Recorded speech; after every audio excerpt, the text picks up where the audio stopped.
Hi అండి. Welcome back to our channel. ఇది చూస్తున్నారు కదా మిక్సీ కవర్ అనమాట. మనం మిక్సీ కవర్ చేయడానికి ఇలా కవర్స్ అయితే బయట మనకి దొరుకుతూ ఉంటాయి. బట్ కాస్ట్ అయితే ఒక 100, 200 అలా పడుతుందనమాట. అంత క్వాలిటీగా కూడా రావు. అదే మనం ఇంట్లో స్టిచ్ చేసుకున్నాం అనుకోండి చాలా స్ట్రాంగ్‌గా ఉంటుంది. ఎన్ని ఇయర్స్ అయినా సరే అలానే ఉంటుంది. సో, దీన్ని ఎలా కటింగ్ చేసుకోవాలన్నది ఈరోజైతే చూపిస్తాను. సో, వీడియోలోకెళ్ళే ముందు ఎవరైతే మన ఛానల్‌ని ఫస్ట్ టైమ్ చూస్తున్నారో ప్లీజ్ సబ్స్క్రైబ్ చేసుకోండి. అలాగే పక్కనే ఉన్న బెల్ ఐకాన్ క్లిక్ చేశారంటే నేను ఎప్పుడు ఏ వీడియో పెట్టినా సరే నోటిఫికేషన్ ద్వారా మీ వరకు వచ్చేస్తుంది. ఇప్పుడైతే వీడియోలోకి వెళ్ళిపోదాం.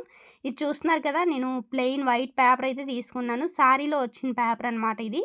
సో, ఎప్పుడైనా ఇలా చెయ్యాలి అనుకున్నప్పుడు ఇలాంటివి యూజ్ అవుతాయి అనేసి ఒక పక్కన అయితే పెట్టుకుంటానమాట.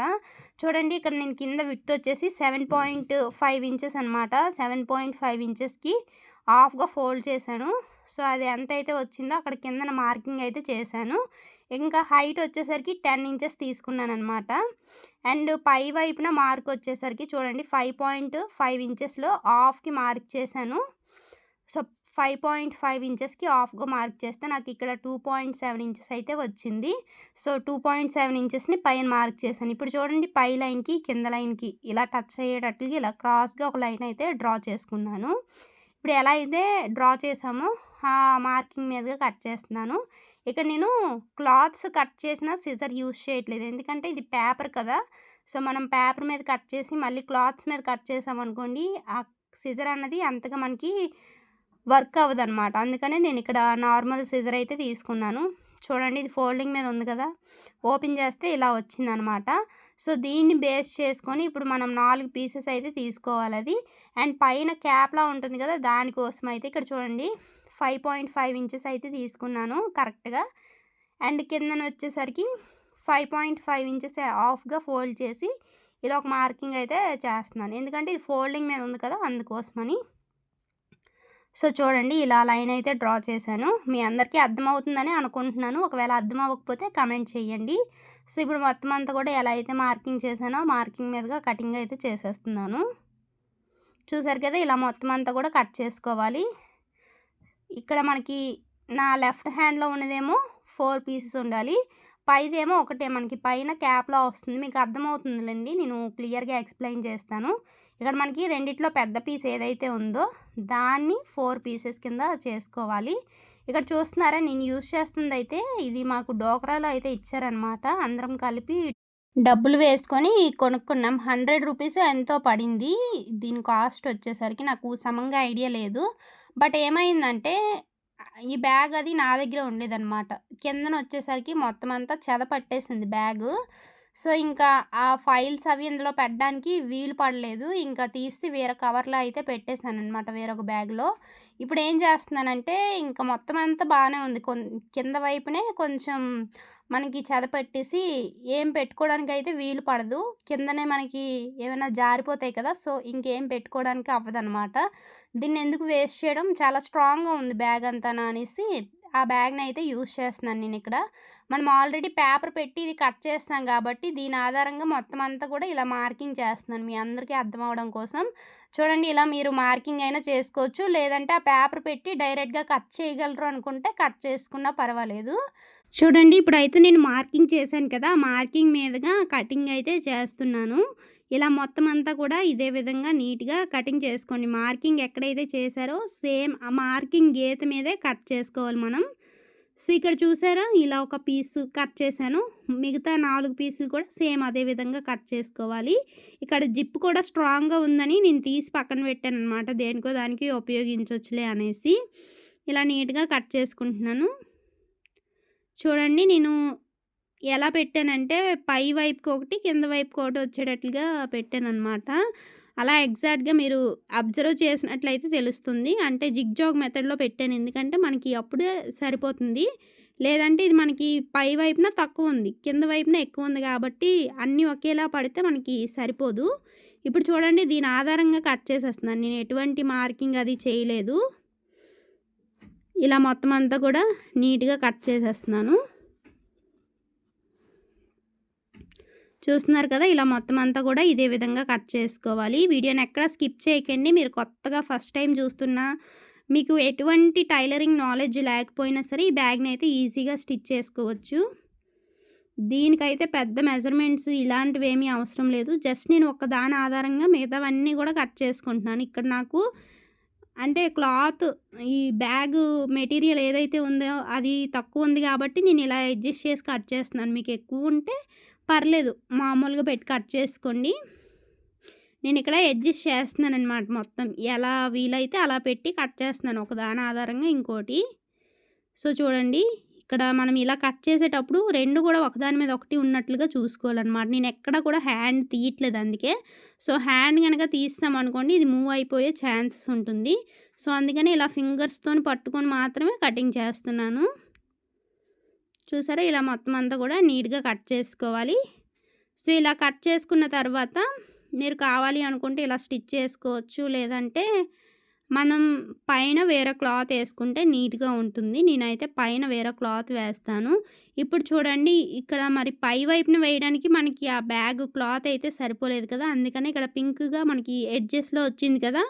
ఆ బ్యాగ్ మెటీరియల్ అయితే కట్ చేస్తున్నాను. ఇది వచ్చేసరికి వెడల్పు కాస్త తక్కువుంది కాబట్టి నాకు ఒకే లెవెల్‌గా సరిపోదనమాట. మనం మెజర్ చేసి కట్ చేసిన 5.5 ఇంచెస్‌కి ఇదైతే సరిపోదు. చూడండి ఇలా నేను స్ట్రైట్‌గా అయితే ఈ మెటీరియల్‌ని కట్ చేసేస్తున్నాను. మొత్తానికి ఈ బ్యాగ్ అయితే నాకు ఇలా రీయూజబుల్ అయ్యింది. చాలా వర్క్ అయ్యింది. చాలా స్టిఫ్‌గా కూడా ఉంది. మనం బయట కొంటే ఇంత క్వాలిటీది కాస్ట్ అన్నది చాలా ఎక్కువగానే ఉంటుంది. బట్ ఇంత క్వాలిటీలో రూపాయి కూడా ఖర్చు పెట్టకుండా నేను ఎంత బాగా స్టిచ్ చేశానో మీరే చూడండి ఒకసారి. సో, ఇలా నేను 2 పీసెస్ అయితే తీసుకున్నాను కదా! ఈ రెండిటిని కూడా ఒకసారి జాయింట్ అయితే చేసేస్తున్నాను. ఎందుకంటే మనకి లెంత్ అన్నది సరిపోదు కదా! సో, అందుకోసమని ఇక్కడ జాయింట్ అయితే చేస్తున్నాను. పైనుండి ఒక టాప్ స్టిచ్ వేద్దాం అనుకున్నాను గానీ, స్టిచ్ అయితే పడలేదు. సో, అక్కడితోని వదిలేసాననమాట. ఇప్పుడు ఏం చేశానంటే ఆల్రెడీ మనం కట్ చేసి పెట్టుకున్నాం కదా! ఆ పేపర్‌ని బేస్ చేసుకొని ఈ చుట్టూ ఎక్స్ట్రా ఉన్న క్లాత్‌ని అయితే కట్ చేసేసాను. ఈ పేపర్ విడ్త్, హైటు అన్నీ కూడా 5.5 ఇంచెసే. చుట్టూ కూడా 5.5 ఇంచెస్. అండ్ ఇప్పుడు నేను ఇక్కడ ఒక బ్లాక్ బెడ్‌షీట్ ఓల్డ్ బెడ్‌షీట్ ఉంటే దాన్ని కట్ చేసుకున్నాననమాట. ఇక్కడ చూడండి ఎక్స్ట్రా ఉన్నట్టుగానే కట్ చేశాను కొంచెం. ఇక్కడ ఏ విధంగా స్టిచ్ చేస్తున్నాను అన్నది ఒకసారి అబ్జర్వ్ చేయండి. బాగా అంటే ఇక్కడ మళ్ళీ మనం ఎక్స్ట్రా ఏమి కూడా ఇంకా కింద వైపున ఏమి స్టిచ్ చేయకుండా ఇలా కొంచెం కింద వైపున ఎక్స్ట్రానే కట్ చేశాను. ఇక్కడ అలా ఫోల్డ్ చేసి స్టిచ్ చేసేస్తాననమాట. కింద వైపున కూడా మనకి మంచి ఫినిషింగ్ అయితే వస్తుంది. సో, చూడండి ఇక్కడ ఫస్ట్ అయితే చుట్టూ కూడా ఇలా స్టిచ్ చేసేస్తున్నాను. చూస్తున్నారు కదా! ఇలా మొత్తం అంతా కూడా నీట్‌గా ఇలా స్టిచ్ చేసుకుంటూ వెళ్ళిపోయాను. ఇలా స్టిచ్ చేసిన తర్వాత ఇప్పుడు సైడ్‌లో ఏవైతే ఎక్స్ట్రాగా క్లాత్ ఉందో దాన్నంతటిని నీట్‌గా కట్ చేసేస్తున్నాను. ఇటు సైడ్ కూడా సేమ్ ఇంతే ఎక్స్ట్రా క్లాత్ అంతా కూడా నీట్‌గా కటింగ్ అయితే చేసేసాను. ఇలా కట్ చేసిన తర్వాత ఇక్కడ కూడా కొంచెం క్లాత్ ఉంచుకొని మిగతాదంతా కూడా కట్ చేస్తున్నాను. ఒక 1 ఇంచో, హాఫ్ ఇంచో ఇలా ఉంచుకోండి. ఇప్పుడు జస్ట్ ఇలా లోపలికి ఫోల్డ్ చేసుకోండి. ఫోల్డ్ చేసుకొని పైనుండి ఒక టాప్ స్టిచ్ వేసామంటే మంచి ఫినిషింగ్ అయితే వచ్చేస్తుంది. మనకి కిందన కూడా ఏమీ కనబడదు. మంచి ఫినిషింగ్‌లో ఇలా వచ్చేస్తుంది. సో, ఇప్పుడు మిగతా పార్ట్‌లన్నీ కూడా ఇదే విధంగా స్టిచ్ చేసుకోవాలి. చూడండి ఇక్కడ దీనికి కూడా ఇదే విధంగా అటాచ్ చేస్తున్నాను. ఇక్కడ మనకి ఖర్చుపాటు బయటికి కనపడకూడదనేసి అంటే ఈ క్లాత్‌కి ఖర్చుపాటు ఉంది కదా! సో, ఇది బయటికి కనబడకూడదని ఇలా రివర్స్‌లో పెట్టి నేను స్టిచ్ అన్నది చేస్తున్నాను. సో, మధ్యలో ఏదైతే ఉందో ఆ ఖర్చుపాటు అనేది ఒకటి ఇటు, ఒకటి అటు వచ్చేటట్లుగా పెట్టుకున్నాననమాట. సో, మొత్తం అంతా కూడా ఇలా స్టిచ్ చేసేసాను. ఇప్పుడు ఈ ఎక్స్ట్రాగా క్లాత్ ఏదైతే ఉందో దాన్నంతటిని నీట్‌గా కట్ చేసుకోవాలి. సో, ఇప్పుడు నేను ఒకటి ఏ విధంగా అయితే రెడీ చేశానో మిగతావన్నీ కూడా 4 కూడా మీరు అదే విధంగా చేసుకోండి. అంటే మనం ఇది కాదు ఇంకోటి ఫస్ట్ స్టిచ్ చేశాను కదా! దాని గురించి చెప్తున్నాను. సో, ఇదైతే ఒకటేలెండి. ఇది పైకి లెగుస్తున్నట్లుందనేసి పైనుండి ఒక టాప్ స్టిచ్ అన్నది వేస్తున్నాను. సో, సెట్ అయిపోయింది ఇప్పుడైతే అలా అతికిపోయింది. సో, ఇది ఒకటి కదా! సో, ఇలాంటివి 4 అయితే నేను రెడీ చేసుకున్నాను. ఇప్పుడు ఇలా రెడీ చేసుకున్న తర్వాత ఒకదానికి ఒకదానికి జాయింట్ చేసుకోవాలి. లాస్ట్‌ది ఒకటి తప్పించి మిగతావన్నీ కూడా ఇలా జాయింట్ అయితే చేసుకోండి. చూడండి ఇలా జాయింట్ చేసుకుంటున్నాం కదా! ఇలా మొత్తం అంతా కూడా నీట్‌గా ఇదే విధంగా జాయింట్ చేసుకోవాలి. ఇలా డబుల్ స్టిచ్ అయితే వేసుకోండి. డబుల్ స్టిచ్ వేసుకుంటే కొంచెం స్ట్రాంగ్‌గా ఉంటుంది. సో, ఇలా కొంచెం ఎడ్జ్‌లు ఏమైనా ఎక్కువ తక్కువ ఉంటే కొంచెం అలా లైట్‌గా కట్ చేసుకోండి. ఇప్పుడు చూడండి ఇంకోటి కూడా సేమ్ ఇదే విధంగా జాయింట్ అయితే చేసేస్తున్నాను. ఇలా డబుల్ స్టిచ్ వేసుకోవాలి మనం. డబుల్ స్టిచ్ వేసుకుంటేనే స్ట్రాంగ్‌గా ఉంటుంది. సో, ఇలా అయితే మొత్తం రెడీ చేసుకున్నాం కదా! ఇప్పుడు పై వైపున క్యాప్‌నైతే స్టిచ్ చేస్తున్నాను.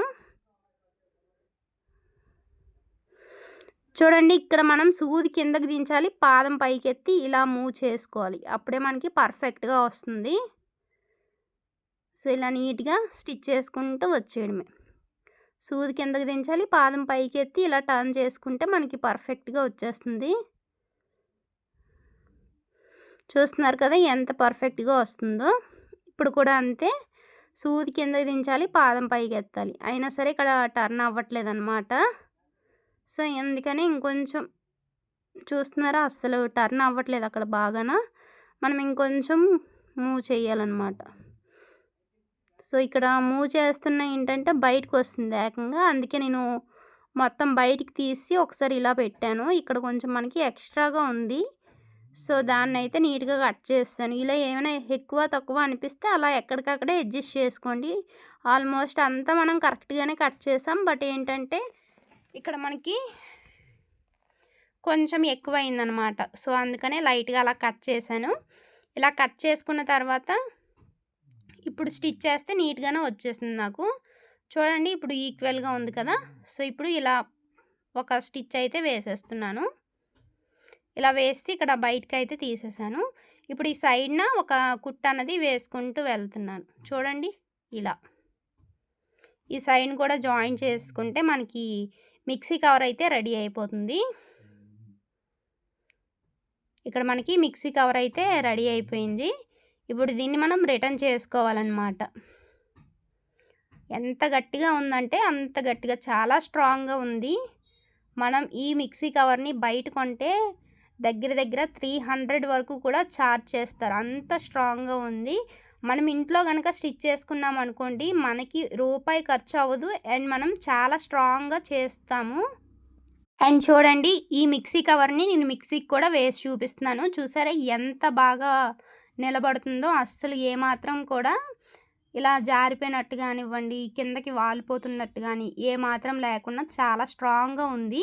మరి మీకు నచ్చిందా ఈ మిక్సీ కవరు? చూడడానికి ఎంత స్ట్రాంగ్‌గా ఉంది కదా! వీడియో నచ్చితే ఒక లైక్ చేయండి. అలాగే మరిన్ని ఇలాంటి మంచి మంచి వీడియోస్ కోసం మన ఛానల్‌ని సబ్స్క్రైబ్ చేసుకోండి. Thank you for watching. By by.